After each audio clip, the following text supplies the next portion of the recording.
Men Zafarbek Rozmetov bugungi kunda Data Brandas'dagi kompaniyalarning kadrlar bo'yicha direktori, ya'ni HR sifatida faoliyat olib boraman. O'tgan davr mobaynida shu yoshlar tashkilotida, xususiy tashkilotlarda, xususiy universitetlarda boshqaruv va menejment sohalarida faoliyat olib borganman. Umumiy tajribam 4 yildan oshiq. Ko'pchilikda savol paydo bo'ladi, o'zi HR sohasi nomi yoki u sohada kimlar faoliyat olib boradi degan. HR sohasi nomidan ham human resource, ya'ni inson resurslari bilan ishlaydigan bo'lim. Bu sohada faoliyat olib boradigan insonlar asosan kompaniyalarda xodimlarni shuda ko'proq ishlashi, ya'ni davomiy va sifatli ishlashini javob beradilar. Bizda bu soha begona emas. Bizning o'zi xalqimizning dilida bu soha dil kadr sifatida shakllangan.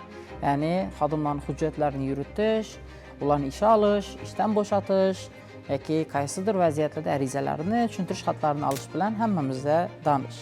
O'zbekistonda nafaqat butun O'zbekistonda, balki Xorazmda ham bu sohaga bugungi kunda talab ortib boryapti. Endi HRlardan faqat hujjatlarni rasmiylashtirish emas, balki yaxshi nomzodlarni saralash, ularni ishga moslashtirish, ularni o'qitish, ularni ishdan qoniqishini yaxshilash, ishlash davomiyligini, davrini uzaytirish bo'yicha vazifalar, talablar qo'yilib turibdi. Xorazmdan o'zlarini HR mutaxassislar, inson resurslari bilan ishlaydigan mutaxassislarni qidirib yurgan biznesmenlarimiz, tadbirkorlarimiz ham ko'p. Bugungi kunda birgina misol, bugungi kunda 350 dan ortiq, butun respublika bo'yicha 350 dan ortiq vakansiya bor va Xorazmda bugungi kunda aktiv vakansiyalar ko'p HR menejerlik uchun.